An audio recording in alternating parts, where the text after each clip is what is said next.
Hello, everyone. Can you hear me? Loud and clear. Loud and clear. That's great. Ambassador, how are you? I'm doing fine. Well. And let's see. I know we're waiting on maybe Paul. Paul Nuntulia, I saw an email from him. He had an emergency. He's not going to be able to make it. Okay. Okay. Then it may just be you and I. We can have this conversation. All righty. All right. Sounds good. So we'll get started in about 10 minutes. Okay. And I did send a list of questions. Were you Have him here on my screen. absolutely? So I'm gonna go off camera and then in about I guess about 9 minutes I'll jump back on and we'll get started. Okie doke. No problem.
All righty. Good afternoon to everyone that is watching.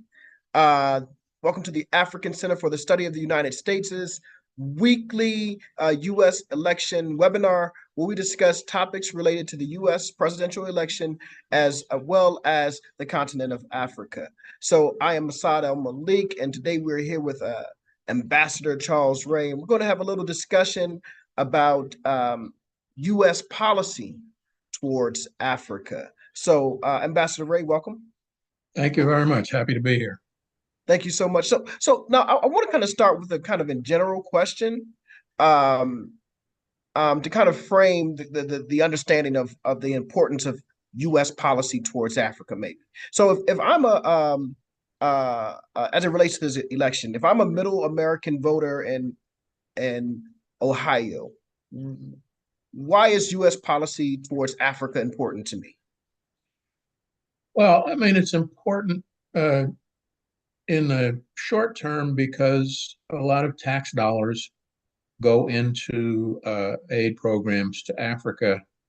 And of course, everyone's concerned with where their tax money's going. But what I work with the Foreign Policy Research Institute in Philadelphia, and I run the Africa program, and one of our objectives is to educate Americans, policymakers, and just the average citizen on Africa in longer terms than just this tax year or this election cycle. Mhm. And, we're looking at a situation that by 2050, which is in the lifetime of a lot of, well, maybe not you and I, or especially not me at my age, but by 2050, Africa will loom large in global affairs, just demographically. I mean, 25% of the world's population will be in sub-Saharan Africa. But even more importantly, when you drill down into the details of that demographics, I mean, Africa is a continent where the median age is under 20. Yeah. And when you compare that to the fact that the so-called industrialized West is graying, in 2050, where are the workers going to come from to keep industry going so Wow. that the living standards of Europe and the United States, the quote global north, can be maintained? Well, I submit that either the industry is going to be in Africa because that's where the workers are, or a lot of the workforce in some of these countries that still have manufacturing bases are going to have to come from places like Africa. Absolutely. So that affects the lives of people in Ohio just as much as they affect the lives of people in Washington. But most people don't realize that because what the average American knows about Africa, you could fit on the head of a pin and the angels could dance around it and not touch it. Absolutely. I love that analogy too. Um, so I want to talk about the U.S. plans using its policy to kind of promote democracy, counterterrorism, and this kind of great power competition in Africa that's taking place. Well, that's a good one, and that's one I've been wrestling with. I retired from government service in 2012, and with the restrictions of what you can talk about off, I've looked very hard at how our policy is formed, and especially how we've focused it in Africa. And the problem has been finding the right balance. I mean, yes, there is great power competition. It was inevitable when China started its economic rise back about 30 years ago that we were going to get to this point. I don't think many of the policymakers were looking that far ahead. Mm. The issue is whether we turn that competition into conflict or whether it becomes managed competition. And in particular, in a place like Africa, where if we put a competition with China or Russia or any other country ahead of our relationship with the specific country on the continent, that relationship is warped at the very beginning. I mean, the relationship between, say, us and Nigeria should be based on our interest and Nigerian interests. yes, maybe China's presence there is something we have to be aware of, but it shouldn't be front and center in our relationship. That's that. The counterterrorism security is necessary, especially with the way that extremist groups have internationalized themselves. But but when we go into a country and our counterterrorism program drives the train, and we don't look at the underlying issues that created this whole situation, or created the growth medium for extremist groups, then again you have a situation where you're focusing your efforts in the wrong place. You can't kill your way out of a terrorist situation. You kill two terrorists and you create four new recruits if you haven't addressed the issues that caused those terrorists to organize in the first place. Mhm. So there has to be a balance there, and what your other was aid, right? And this is a real, Democracy promotion. right, sorry, democracy promotion. This is a really sensitive issue because unfortunately I think the way we promote democracy is we go in and we try to build an American style democracy, and that wouldn't work in Canada, and it's certainly not going to work in, say, Chad or Mali. What I think the focus needs to be on, and in some cases it tends to wax and wane, on helping countries to build institutions that provide for the welfare of all their citizens, and and then enable them to build the type government that they want, not the type government that we envision. And the example I use when I talk to people is South Korea.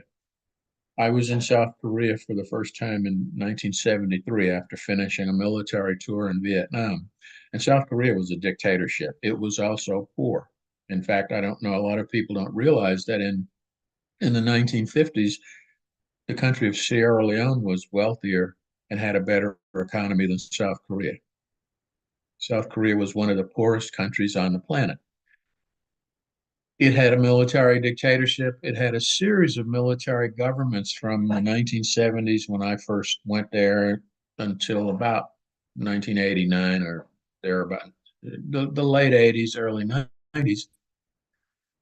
But what each one of those military dictatorships did, and I don't know if they did it deliberately, knowing what would happen, or if it was just they did it because it helped people to make money. They built an economy. They built a strong, vibrant economy, which created a solid middle class, which eventually demanded that the government do things that help to protect their growing assets. And eventually, Korea has now become something of a democracy. It's not a democracy in the American style. In some ways, it's better than ours. They hold their presidents a lot more accountable than we do.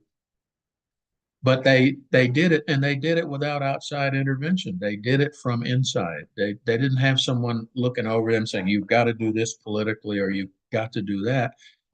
They realized as a people and as a government that with our growing economy, with a growing middle class, we can't continue to run the government the way we always have. A lot of people don't realize it. In Prior to 1989, a Korean who wanted to leave the country had to apply for a passport, had to post a large monetary deposit, and was issued a passport that allowed travel to only specific destinations. And those passports were not available to all Koreans. For example, if a Korean married a foreigner and left the country with that new spouse, they got a one-way passport. They weren't allowed to come back. Now Koreans can get passports just like Americans and go anywhere they want to, and all you have to do is travel to the African continent. Is a good example. You find Koreans all over Africa, missionaries, business people, and the like. And that they did internally. And this is what we, in our policy of promoting governance in Africa, need to start looking at. How do we work with the governments and people of Africa to help them build the type institutions and the type economies that will evolve into more representative government? Thank you. I want to ask about how would you currently define U.S. policy towards the continent of Africa? And we know there's some very special cases, but in general, how would you frame the Well, in policy? general, the current administration has announced a policy of treating African countries as partners, not patrons, of giving voice to African desires and needs, and of helping or facilitating Africa's growing participation in the international order. And some things have been done. The U.S. has pushed for Africa's membership in the G20. There's been an effort to increase the permanent membership of the UN Security Council by two, adding the AU and an African country. And so on paper, it looks very good. And there have been some actions on the ground of trying to encourage more American businesses to become involved in the economies of Africa, and in particular, African American and African immigrant businesses here in the U.S., small and medium enterprises, and that's all to the good. Um, there have been some issues that I feel personally harken back to the era of benign neglect. That is, we create a great program for Africa, get a big publicity splash, whether it's PEPFAR or Power Africa, and then we go to sleep, and it's left as a nice program on paper, but what happens on the ground is another story. I feel that the current administration has at least made a fairly good faith effort. I probably would give them a B minus in achievement. But then we need to remember that an administration, president and his cabinet or her cabinet, hopefully, can only do so much without the cooperation of the Congress. And the Congress, we're a bit dysfunctional here in this country right now, but by and large, the Congress reflects the will of its constituents. And most Americans don't know enough about Africa to be putting the pressure on Congress that's needed to fund the programs that would actually help Africa to build the type institutions that needs to be prosperous and to flourish. And so I would describe the current situation as not quite benign neglect, but not quite yet reaching the effort of an A grade in actually getting things done on the ground.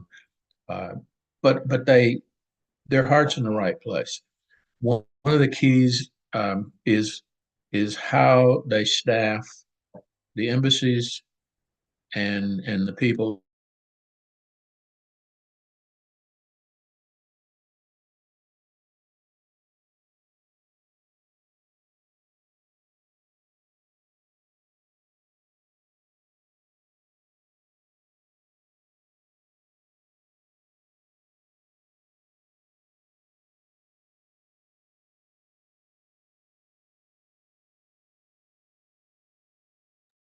Okay, Ambassador, can you hear me?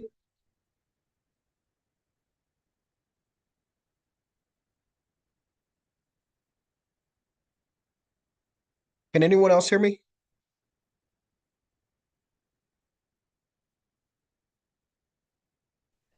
Yes, I can hear you. Okay, Yes. I think that we lost the Ambassador ambassador. dropped off.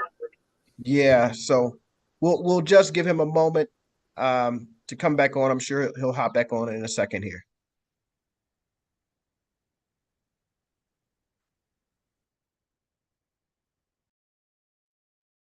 Sorry, we were temporarily cut off there. No problem, no problem. Anyway, I think, I probably talked around it. I'm not sure I completely effectively answered your question, but I guess to just sort of sum it up, I think the current administration is trying to turn its rhetoric into reality.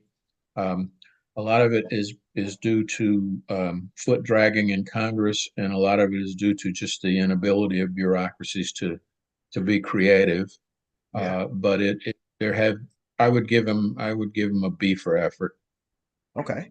Absolutely. You mentioned this, you touched on it briefly, but African Americans are a natural constituency for the continent of Africa.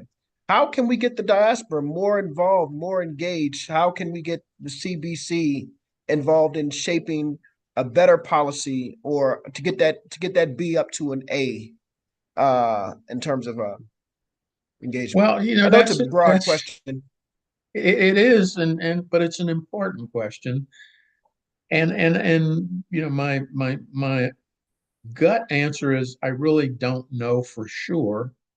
I think, um, as I said, I work with a think tank, and our focus is on trying to educate people here in the U.S. about Africa, the realities as complex as they are, and to get people interested in knowing more.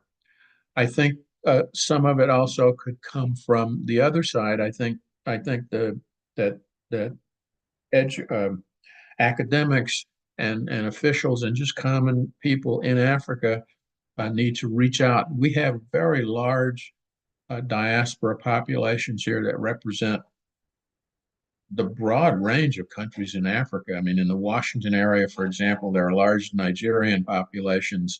There are people from Ethiopia, Eritrea. There are Kenyans, and one of the things that I found out when I was ambassador to Zimbabwe and coming back to the U.S.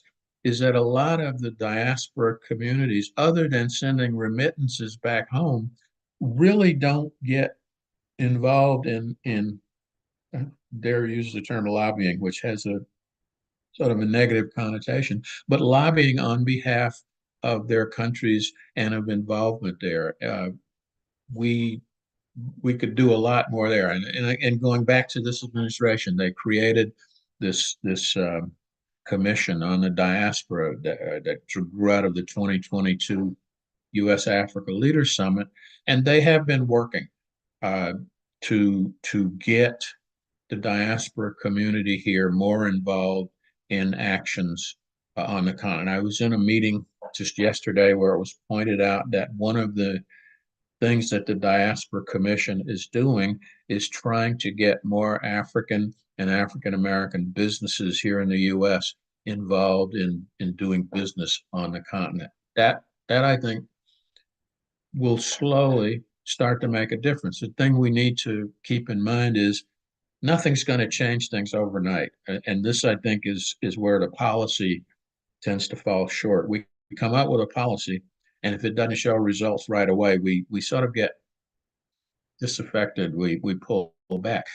You can't build societies overnight. I mean, you just take the U.S. for example. We've been a country since 1770 whatever, and we're still working on trying to figure out how to make this thing work.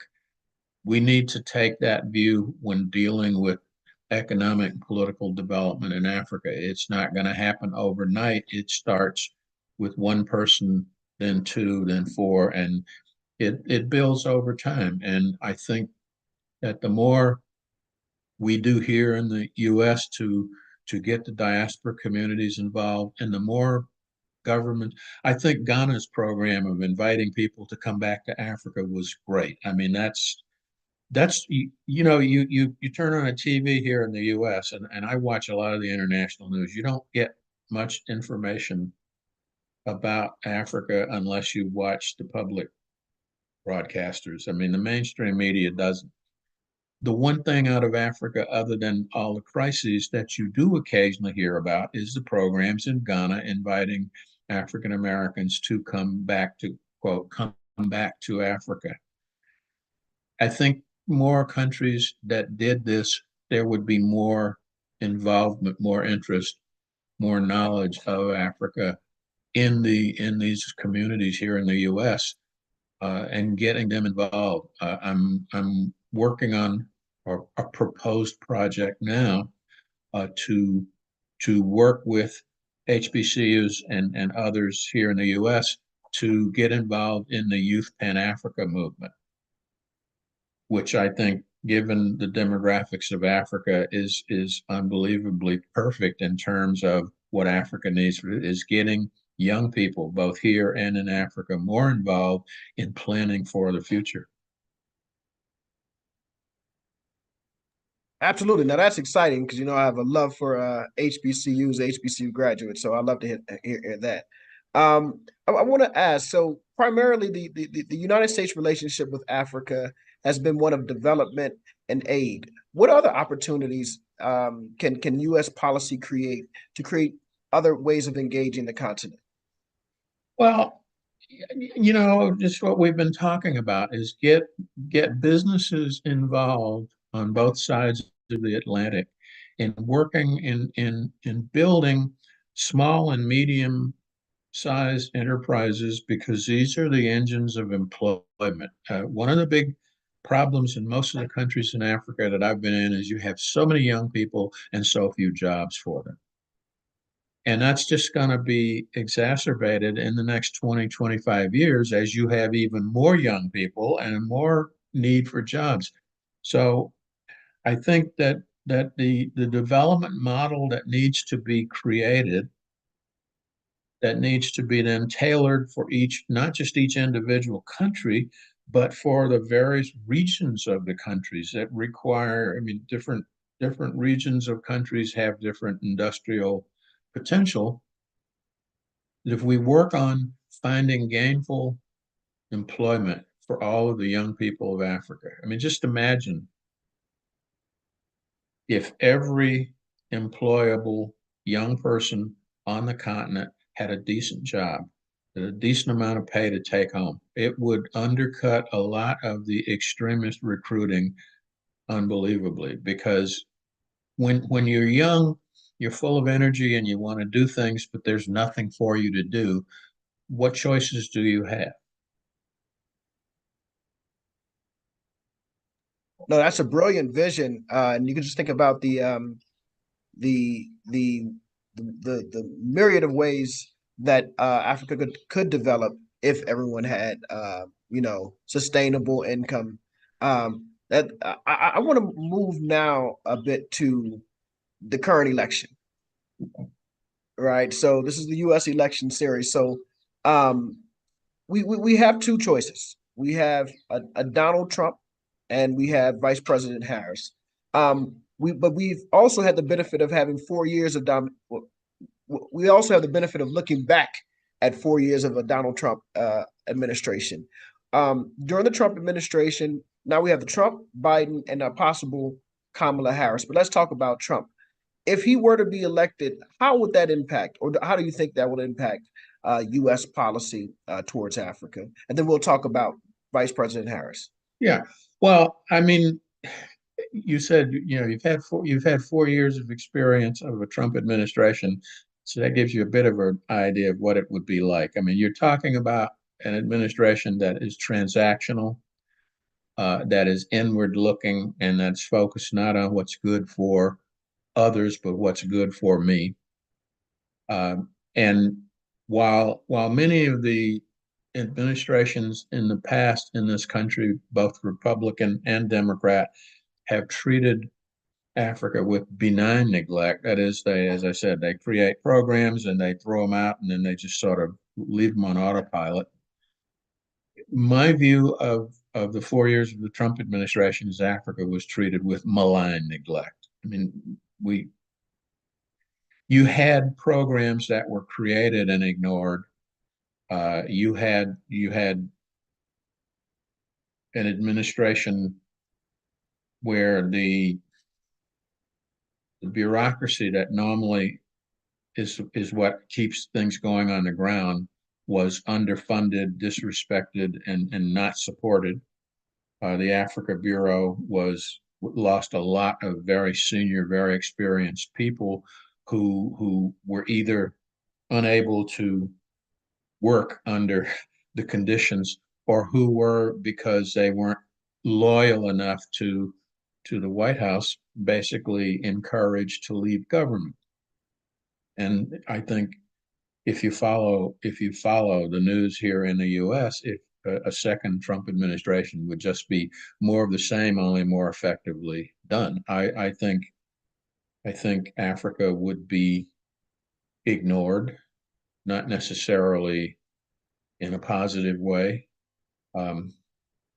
and it would embolden those who look at Africa as a ripe plum to be exploited. And I think if you look, for example, at you have this whole issue of the U.S.-China competition. Well, the Chinese are doing a lot of things in Africa, but they're it's not out of the goodness of their heart. They're doing it to have access to Africa's resources. I wouldn't go so far as to say that they have negative feelings toward the continent. I think basically the Chinese feelings are, as long as the assets are flowing, fine. It would be a situation where a lot of what Russia, for example, is doing now in Africa, while I don't think we deal with it as effectively as we could, would probably be ignored. I mean, we know the fondness that administration seemed to at least publicly have for Russia. I think the antagonism that he has for China would cause the China-U.S. competition to loom much larger in our policy in Africa than it does now, and to the detriment of that policy. And other than the things that the Congress just sort of automatically approves for Africa, I would not foresee any really new useful initiatives coming out of a second Trump administration in regards to Africa. Early on, we had a conversation. I forget, but I think the sentiments were the same, that Trump's policy towards Africa would definitely be a turn in a way that would benefit the continent.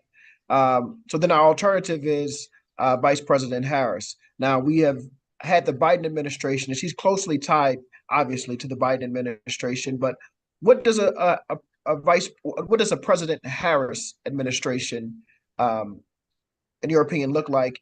And I do want to ask a specific question, although it may seem very sophomoric, but being an African American woman, does that play into anything that may shape the policy? I thought about that. I saw that on your list of questions, and I thought about it, and then I looked back at Vice President Harris's record, and I have to say, the one thing among the many things I admire about her is that she's never played the race or sex card in moving things forward. She plays the competency card, and I suspect that anyone expecting her to try and parlay being an African American woman into getting things done on the continent would probably be disappointed. I suspect that she would be looking more at what is the most effective thing to do and how do we go about doing it. And as she did as a senator, as she did as Attorney General in California, and basically, as if you watch the way she's conducting herself during the current campaign, she never falls back on being an African American woman. She falls back on, I've been a prosecutor, I know what I'm talking about, and if you don't like it, come on, I'll take you on. And so I don't think that would necessarily be a factor. What could be a factor, and this is the peculiarities of American politics. Everyone's focusing on the presidential race, and it is important, but they're forgetting that you also have to look at the congressional races, and the makeup of the Congress will impact the ability of any president to get anything done. And if she's elected and the House maintains the Republican control and by some miracle, the Senate flips and they become controlled by Republicans.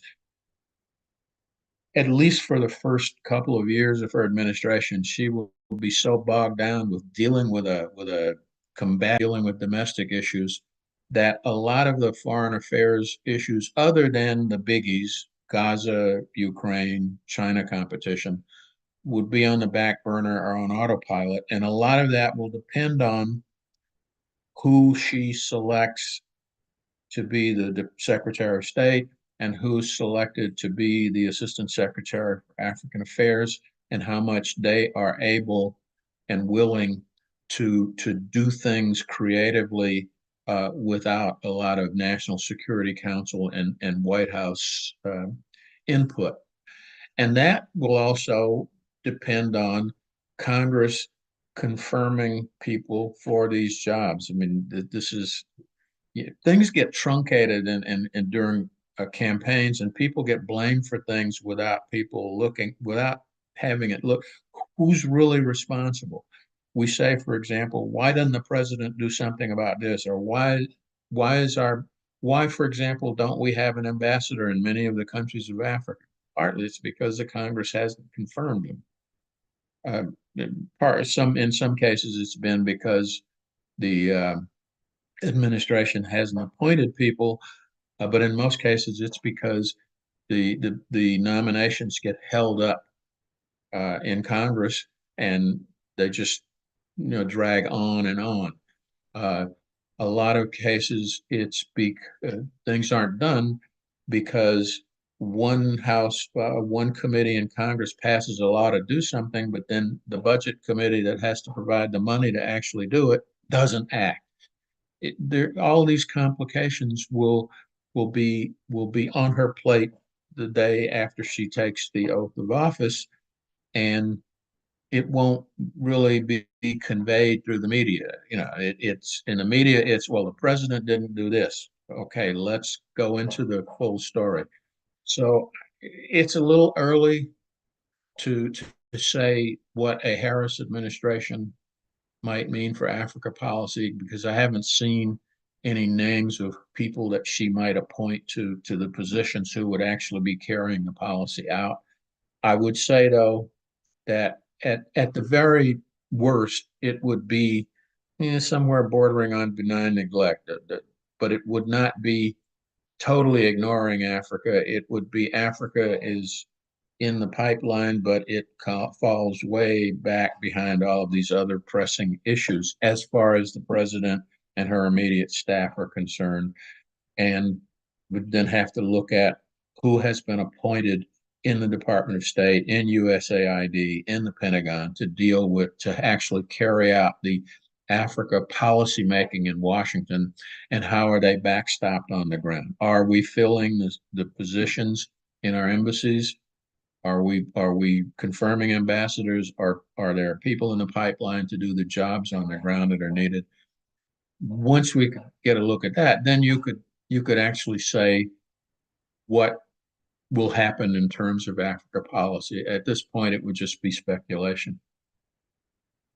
I want to ask about a few specific foreign policy relationships or from the U.S. perspective. So you mentioned the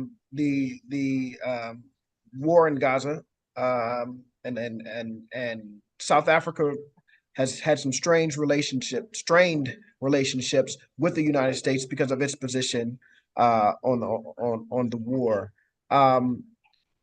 How does that look moving forward? Not necessarily just in terms of the war, but how does the relationship between South Africa, who is now also in relationship with China and Russia, how does this new relationship between South Africa that was once,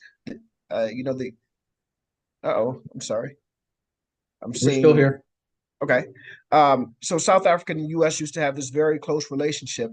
Now South Africa has, as it's grown in these 30 years of democracy, starting to stretch its legs and find other friends. How does that relate with U.S. policy? How does U.S. policy respond? Good question. And I would start by saying I question whether it's accurate to say that the relationship was ever really close. Really, I mean, publicly maybe, but it's a matter. It's a question of whether we here in the United States have ever actually fully understood South Africa.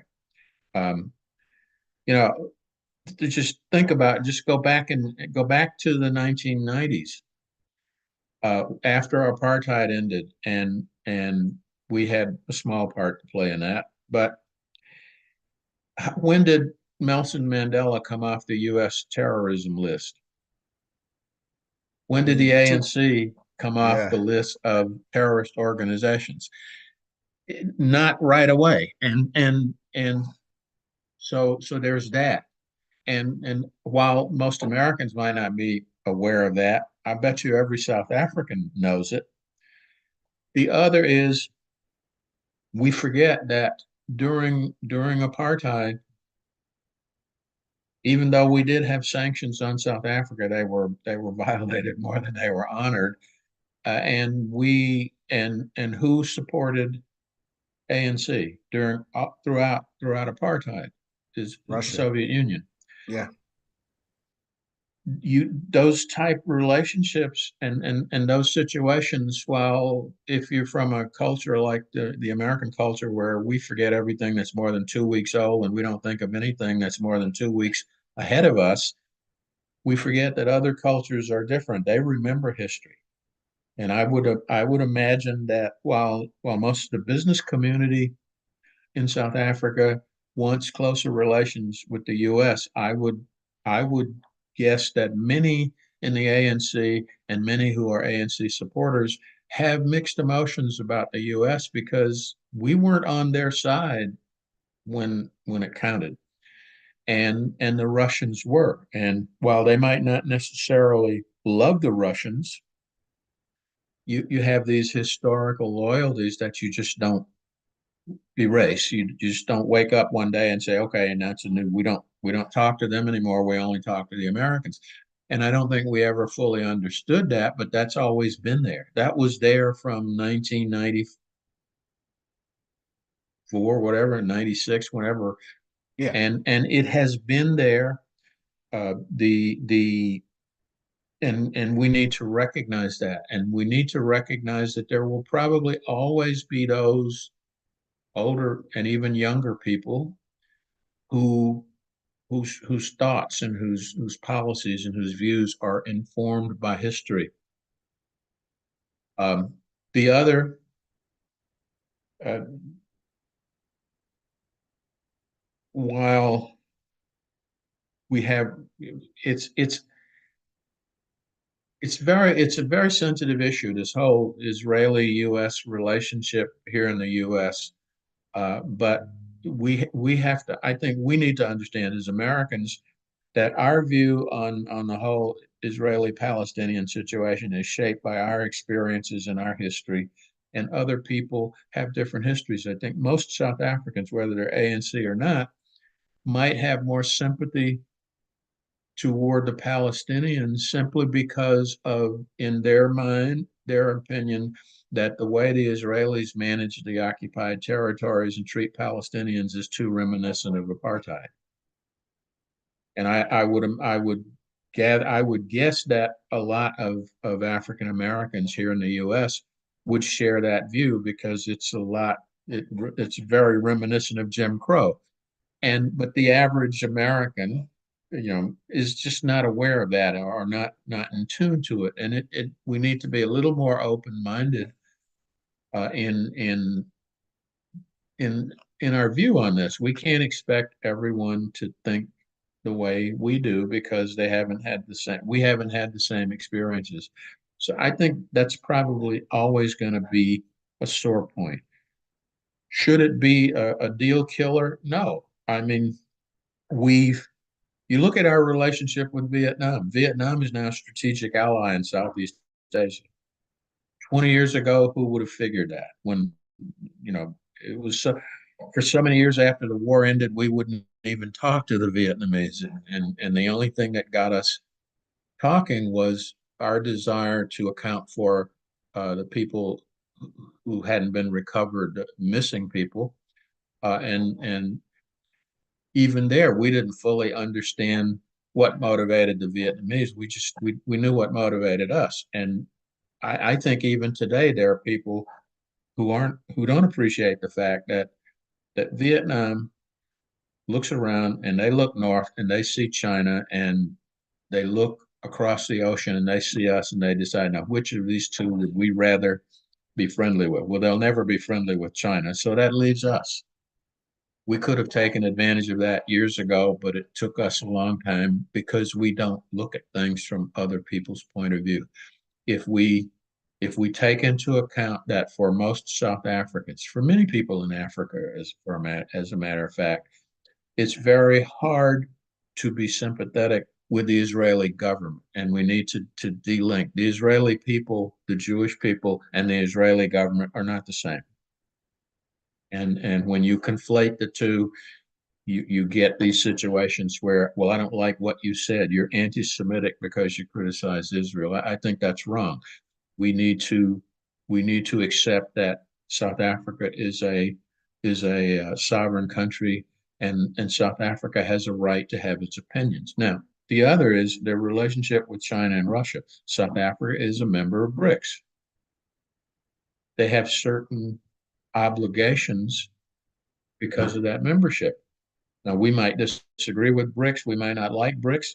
Who cares? We're not members of BRICS. We weren't invited to be members.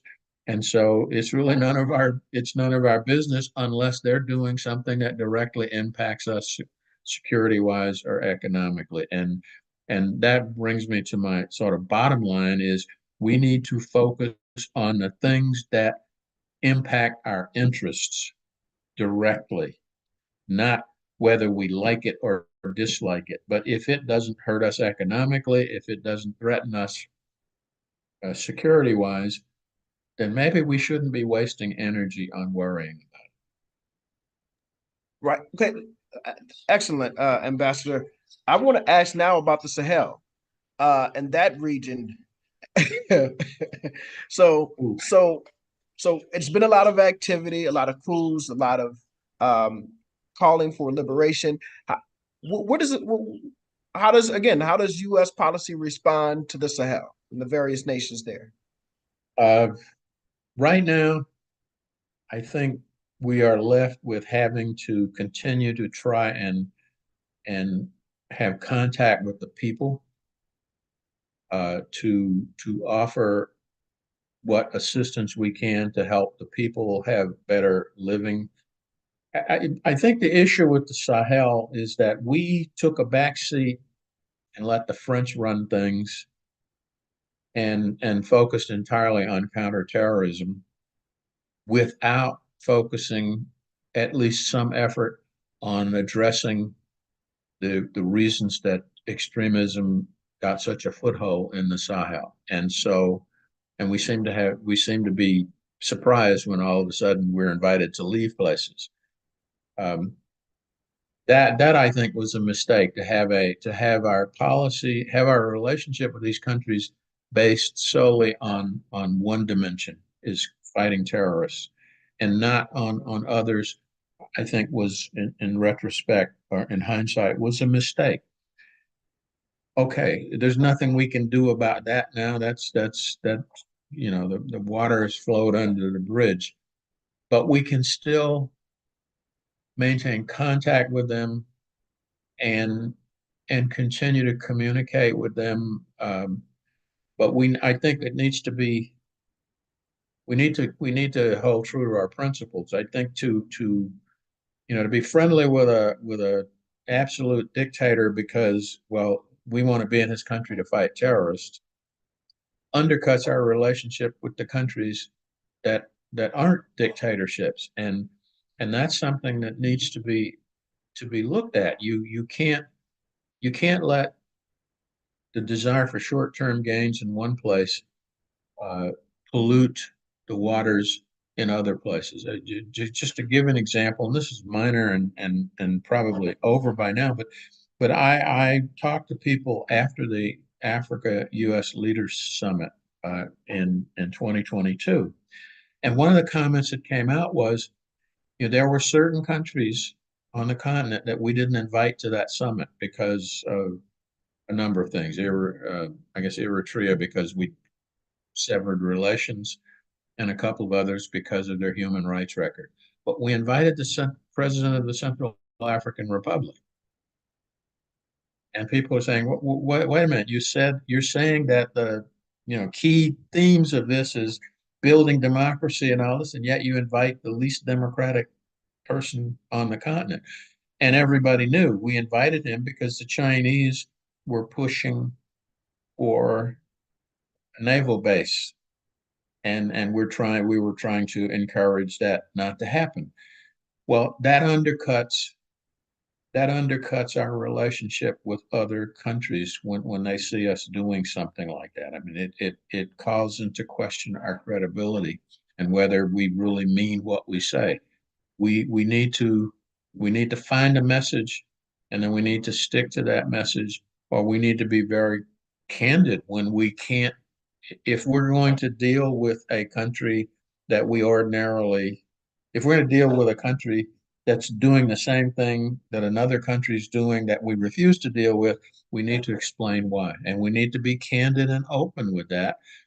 And I think people then might be more willing to cut us a break. But when you do it and you don't explain why you're doing it, it just makes you look insincere. And so the Sahel, I think we're there with the Sahel, in that we don't have any sway with the leadership of those countries and aren't likely to, in the short to medium term, have any. We could still, though, have some influence with the populations, but it has to be carefully calibrated, and it shouldn't be open-ended. And so I think working with the neighbors of the countries of the Sahel is probably the way to go in terms of seeing that they are able to deal with the spillover of the instability of places like Mali and Niger. Thank you, Ambassador. We actually have a question from my colleague, Dr. Cabasso. Do you want me to read it, Cabasso, or do you want me to? Do you want to ask? Okay, I'll ask. She said, Yes, "Thanks, please go on Ambassador." ahead. Okay, she said, "Thanks, Ambassador. What current practical ways can the African diaspora utilize to play a more active role in development on the continent besides the usual remittances?" Well, as I said at the top of this program, uh, looking at investment opportunities. I mean, remittances are nice, but they tend to go into individual bank accounts, and they they're very useful, and they provide some capital for people in these countries to be able to invest. But I think taking the know-how that's been gained here back to the country to create small and medium enterprises that are joint ventures and developing job creating opportunities is one way. Being more active here in educating other Americans on the realities of the country. I mean, we don't see enough of people basically stepping up and letters to the editor or whatever, and explaining what life is really like in these countries. Just to give an example, I don't know how many Cameroonians live in the United States. Probably a fairly large number. I was in Cameroon in 2013 after I retired. I went in a group sponsored by a Canadian magazine. And while I was there, I had a chance to talk to people, sometimes just sitting on the balcony of my hotel smoking my pipe, and people would come by and they'd see this person who wasn't a local, but they couldn't quite figure out who. and I talked to people, and I got a sense in 2013 that all was not well in Cameroon, that there were rising tensions between the French speaking and the English speaking people in the country. And then, of course, here we are now, 2024, and basically there's a war going on between the French and English portions of Cameroon. How you can pick up any newspaper here in the U.S. and you'll never know. Uh, this is a reality, and we need to have more sharing of this reality. And I think the diaspora can, I know that I'm sure every Cameroonian in the US knows what's happening in Cameroon. Do their neighbors know? I doubt it.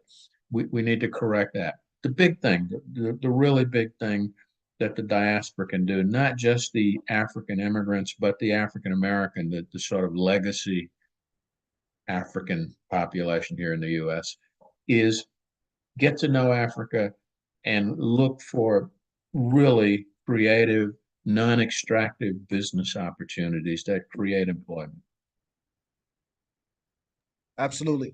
We have other people who are on the Zoom call, as well as those on YouTube. Are there any other questions before I ask Ambassador Ray my last question?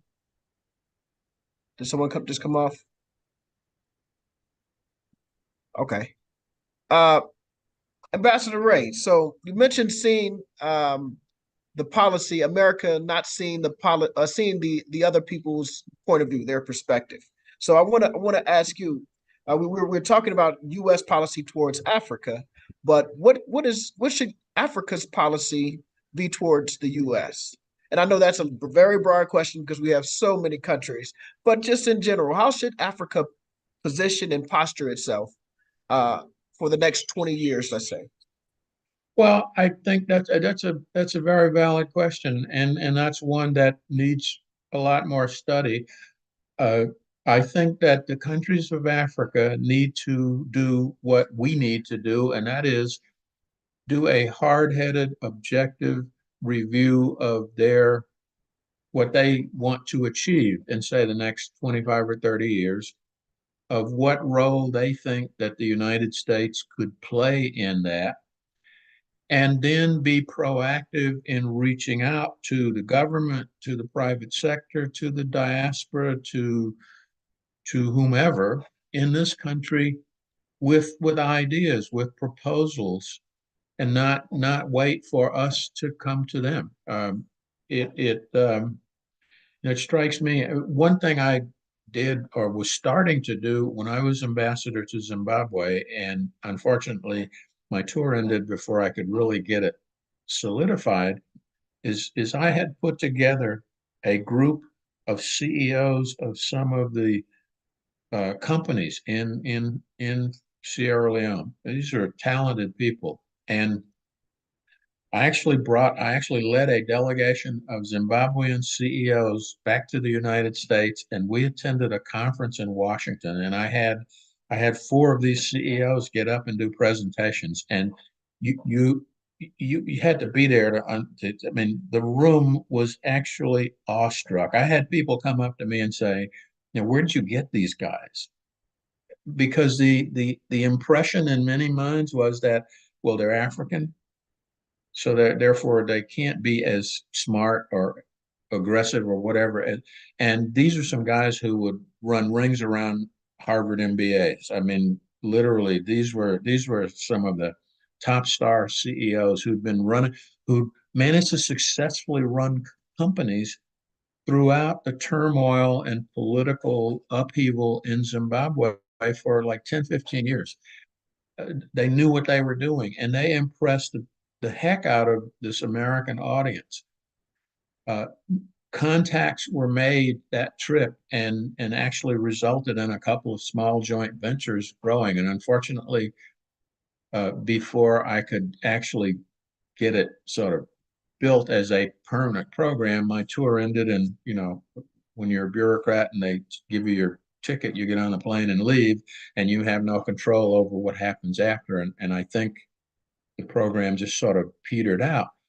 But to me, I mean, that was proof positive that if you can make these people to people links and let people actually sit in a room and get to know each other instead of reading papers or working on assumptions, you can get things done.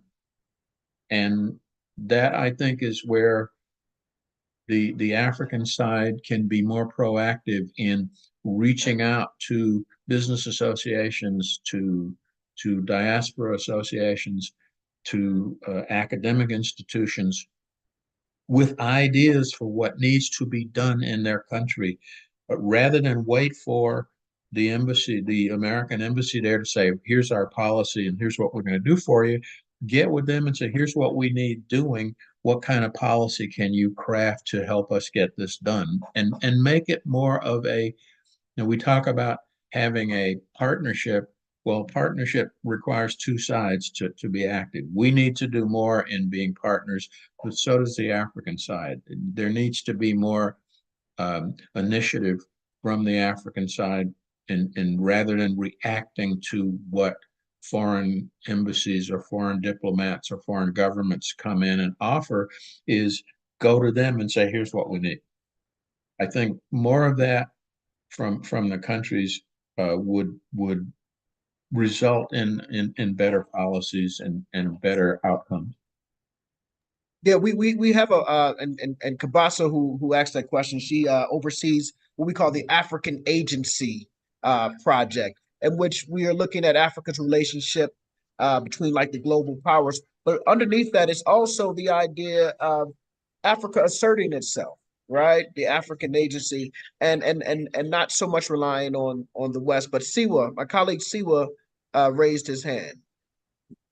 Did you have a question, Siwa? Hi, Asad. No, I was just noting the questions in the comments. Oh, okay, no problem. Thank you. So there are two questions. One says, "Good afternoon. Was the 2022 U.S. policy toward Africa primarily designed to repair damaged relations and secure U.S. interests, or does it offer tangible benefits for African nations? How can we assess the policy's effectiveness in promoting true partnerships rather than dependency?" That's a good question. And I'd say look at what's actually happened on the ground. And in some places, there are things actually being done. For example, is it the Congo, the Lobito Corridor Railroad?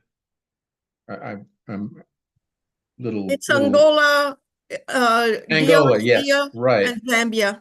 It Yeah, starts with no, Zambia and goes all the way to the port.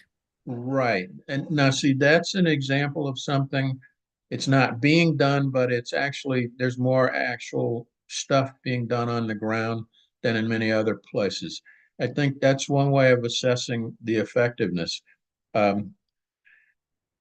The if we put the emphasis on what actually is being done for people on the ground rather than the PR event, that to me is a much more effective assessment.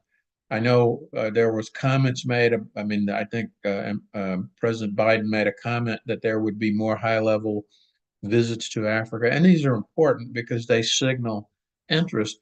But this shouldn't be it shouldn't be the thing that determines the policy is effective. But having a high-level visit is nice, but what actually came out of that visit? That's the assessment that needs to be made. And now, in terms of, was it primarily designed to repair damaged relations and secure U.S. interests? I think it was, I think, of course, the main objective of any policy is to secure your interest. I'm not sure if it was designed to repair damaged relations, because I'm not sure how much the people who created the policy actually recognized that relations had been damaged.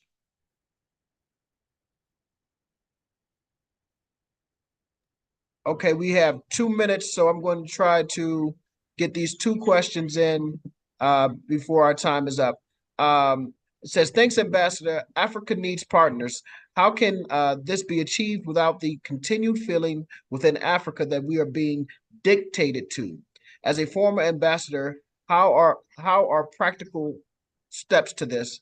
And then the one last question, and then we'll is there a policy position between local African American driven states and South African local provinces as far as cooperations are concerned in areas of education, business, and cultural exchange?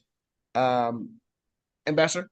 Okay, well, I mean, how do you achieve things without feeling that you're being dictated to? I already pointed that out, and that is take the initiative and go forward and say, here's what we need. And when someone comes in with a dictate, don't hesitate to push back and say, you know, thank you very much, but this is not in line with what we need. There's two sides to a partnership.